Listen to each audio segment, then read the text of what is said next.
In this video tutorial, we will be discussing what is experimental probability. The definition is that it is the probability of what actually happens during an experiment.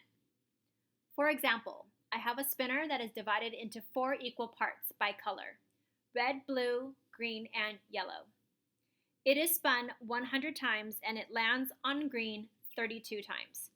We want to know what will be the experimental probability of the spinner landing on green. Let's check out the answer.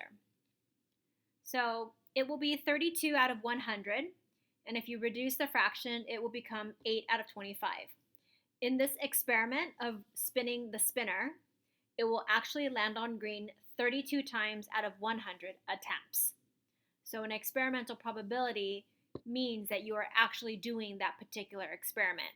So let's take another example. You have a coin and you toss it 50 times and you record that it landed on heads 28 times.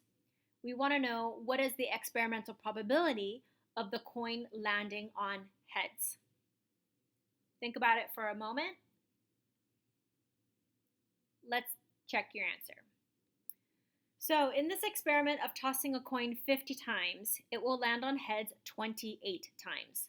So therefore, there are 28 favorable outcomes, which are landing on heads, out of 50 possible outcomes.